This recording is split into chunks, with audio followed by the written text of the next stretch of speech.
Good evening, my friends. Welcome back to the second episode of the beginner series. This is where we're going to go around and improve the starter decks with what we've got. Now, I haven't opened any kegs. If you have, you might have more cards that you can switch in and out. If you're not sure, feel free to ask me in the comments below. But we will start diverging as we start opening kegs to what cards we've got available. Now, I do want to discuss the deck builder before we start changing anything because, well, it's a little confusing. So let's get started. So if we move to the deck builder now, the first thing I would recommend doing for new players is clicking on ownership and putting on owned. There's tons of cards in the game and we'll get confused. If we just click on owned, it only shows us the cards we've got for now, which just makes things a lot easier for now. And we can look at other cards in a different video, I'm sure. So we've got a bunch of cards from all factions. Like some of them are specific factions. You can tell by the color. This is red, so it's monsters. This is brown, so it's neutral. And this is blue, so it's Northern Realms. So let's change the monster starter deck. So we'll click on that.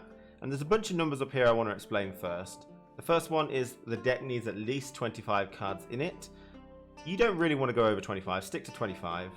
This means we need at least 13 unit cards. Unit cards are cards with a strength value up there. You've got special cards, which are flames, and you've got artifact cards, which are chalices. Okay, we need at least 13 units. So you can tell because these are the strength down here in white. Okay. Then this one is the provisions. Every deck has a provision cost. There's a base provisions, and then depending on what leader you get extra 16 provisions in this leader. So we want to use all of that because the lower the provisions a card is, the worse that card is in general. It's a rule of thumb. Like this Necker is 4 provisions, you can tell down here, and that's a really weak card. Whereas old Spear Tip up here is 10 provisions and he's a 9 strength value. Geralt as well is 10 provisions, he's 3, but also destroys any unit of 9 power or more. So we want to make sure we're using 100% of our provisions when we're making a deck. That's hard to do as a beginner, but that's going to be one of the first things we're going to try and do when we're improving these starter decks. So first of all, have we got any cards in here that are any good that we want to switch out? We're using all the cards apart from 2. We've got 2 Elder Bears we can switch in for 6 value if we want. And we've got Doragari of Vol. He locks a unit. I definitely want him in there.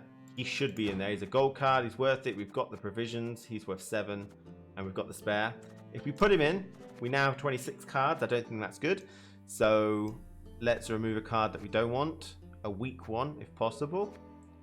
I think I'm going to remove one of these Wild Hunt Navigators.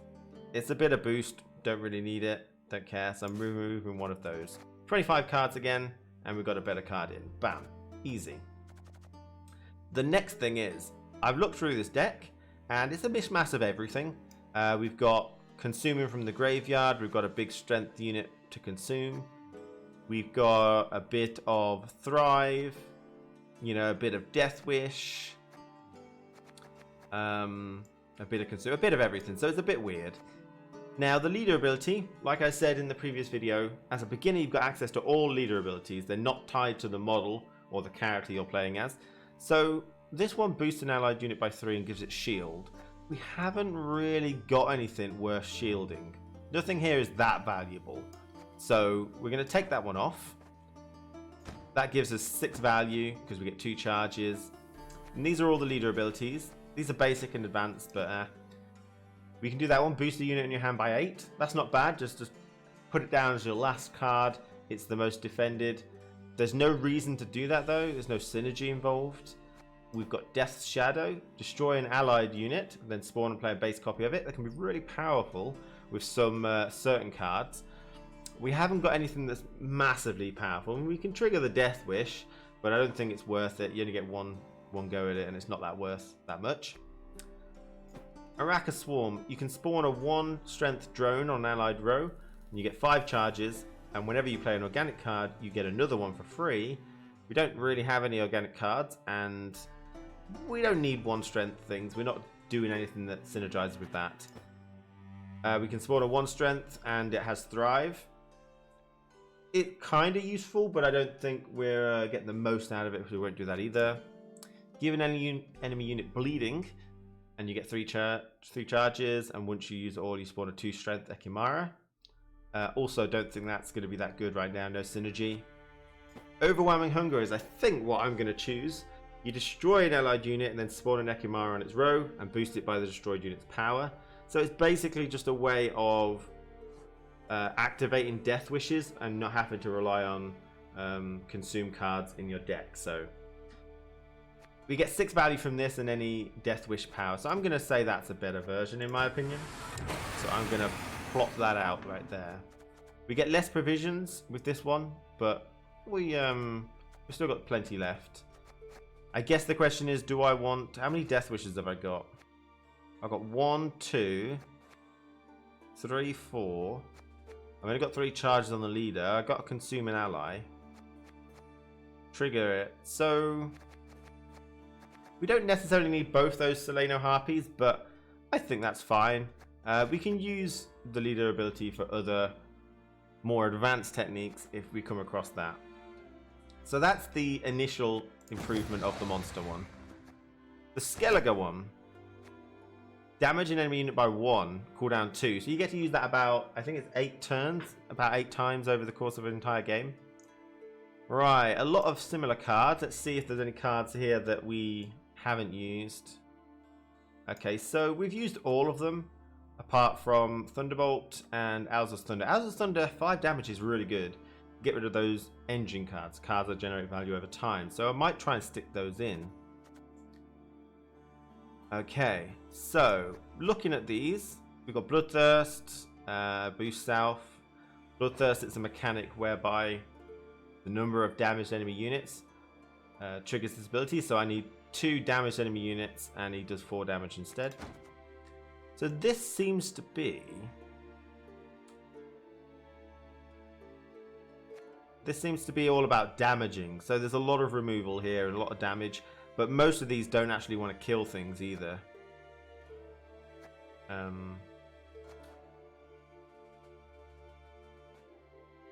Right, yeah, so it's all about Bloodthirst.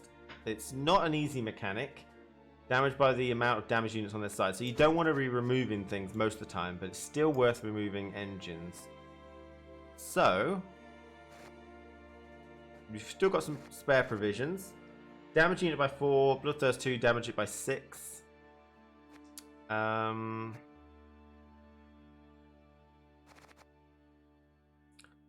would like an Alzur's Thunder in there, I think. That can be worth 6. I'm going to take those out and put him in, I think.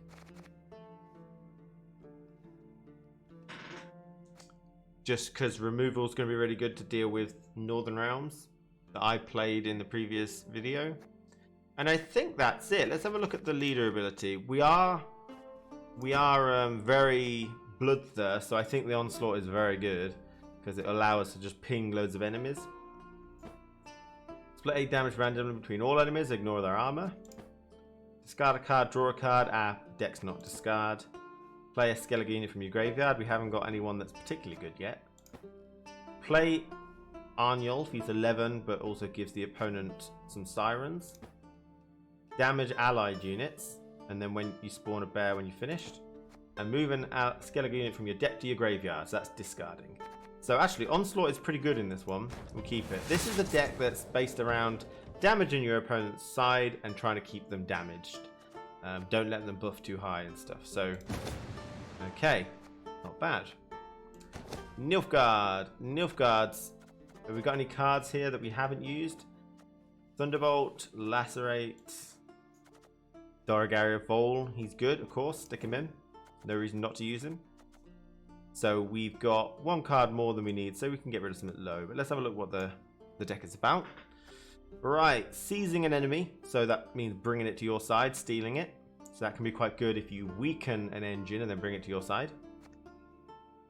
Making them destroy stuff, locking. The most of this seems to be about locking the opponent. And this is very Nilfgaard is... We're just going to be oppressing the opponent, making it so it's not fun to play, basically. That's good. That's an engine card. Whenever you play a unit with deploy, you staff by 1. Very good. Also an engine card. Very nice. Locking units. Transform an allied unit into a slave. I mean, that's pretty good. That can be quite nice. You staff by 1. Damage enemy unit by 1. Increase the damage for each adjacent soldier. That's worth 6. That's worth 6 as well if we manage to get the extra thing. So we just want to take 1 off. So what's worth taking off? That's worth 5. But I kind of like its potential. Elder Bear. That's worth. Let's get rid of an Elder Bear. It doesn't have any value. There we go. We're back to 25 now. Okay, so it's all about locking and destroying and just basically controlling the opponent. This deck might beat the Northern Realms one because that's got loads of engines. It can generate a lot of value, but this can just lock it down. Leader ability, let's find out. Move an allied Nilfgaardian unit to your hand, boost by 2 and play it again. He's not Nilfgaardian because he's neutral, so that doesn't count. You'd be using it on Swears to steal something else. That to lock more stuff. That to damage more stuff. And that's pretty much it. Maybe lock there or something. So I'm not sure I think we've got the powerful card for that yet. Boost an allied unit by 2. Once all charges have been exhausted, move a soldier unit from your deck to the top. It's worth 8 though, which is not bad. Look at the top 3 cards and play one. That could be good. You know, could be good. On game start, disable the enemy leader for the duration. I mean, that's always good. If you can play that. I don't like playing that personally, but you can play it if you're just fed up with things. It does lock down Northern Realms a bit. It locks down a few things. It was lock down the Skellige. It'll really hurt the Skellige deck. So I think the Skellige's moving down if you choose that. Seize a unit with 3 power. This is raised for every tactic card. Oh, for every 4 tactics. We definitely haven't got any of that. So do we want to seize? That'd be 6 power then. Might be useful, but we'll see. Create and play a card from your opponent's hand. Lock an enemy unit and spawn its base copy in the opposite row and boost it by 2. So basically you lock something and then steal it. Well, not steal it, but copy it. I do think that'd be really nice. I do think that'd be very good. So I'm going to do that. Okay, so we'll wait for them to play a really powerful engine card. Like Anna, that we saw her.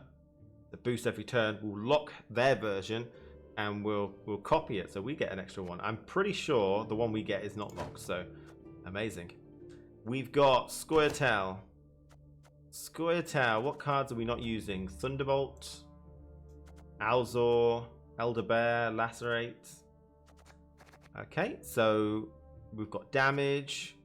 We've got damage. Damage. Locks. Damage. So these seem to be movement, damage, and a bit of dwarfage. Bit of dwarfs. So they seem to be quite decent removal too. Boost all units in your hand. That's not too bad. I'm not going to put any new cards in there. What else we got? Move a unit to the other row if it's an enemy, deal 2 damage. If an ally, boost 2. Against Northern Realms, that could be useful. It could be useful if there's a lot of cards with melee. Boost all cards in hand. Play a Scoia'tael spell from your graveyard. I don't think we've actually got any. No, so we don't want that one. Shears and Strike. Damage unit by 1. Charges 3. What's all charge ministers? Spawn and play that. Deadeye. Spawn 3 Deadeyes. Nice. It's got like it's worth 9 value. No combo ability here right now. Play Scoia'tael card from your deck with 0 provisions. This is rated on for every unique primary category side deck. Spawn and play Tempering. All draws in your starting deck get +1 armor. I don't think there's much. There's quite a bit of damage going on, but I kind of think the movement would be fun to play with. Really kind of locks down people's abilities that are engines that are required on certain things. I think that'd be good. So I think that's it for that one. And finally, Northern Rounds. Northern Rounds is pretty good. What cards are we not using? We're using all of them, I think, apart from those two and the Elder Bear. This one's all about those engine cards. Temerian Drummer, Arbalist, Trident Infantryman's very important, Anna's very important. So the engine cards. We probably would lose to Nilfgaard.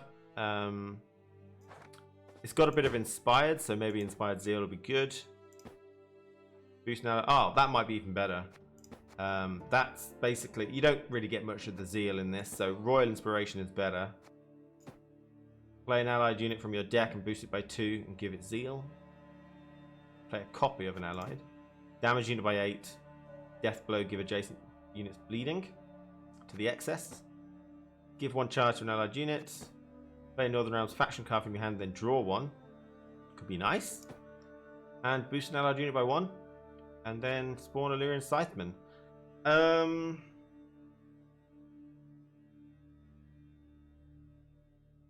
It's a mix-up between Uprising and Royal Inspiration, honestly. They're both fine.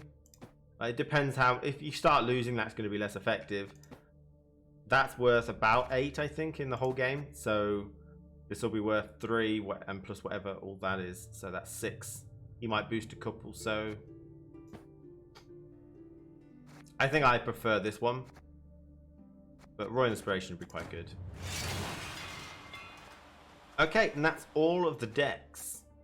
That is all the decks. In terms of what I'd rate them, it looks like Nilfgaard's going to be the best. And then probably Northern Realms. And then Scoia'taels are very close behind. Scoia'tael might beat Northern Realms specifically. And then I'm thinking Skellige and then Monsters, I think. Or maybe they're about on par. So I do think Nilfgaard's the best.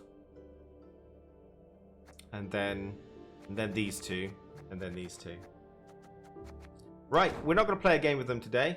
We're going to leave that until we'll play each of the starter decks later on. But hopefully that's given you a bit of a clue about the deck builder, and we've improved some of the decks a little bit. We'll start talking about how to earn ore, earn reward points, and what to craft and stuff in future videos. Thanks for watching, guys. Take care.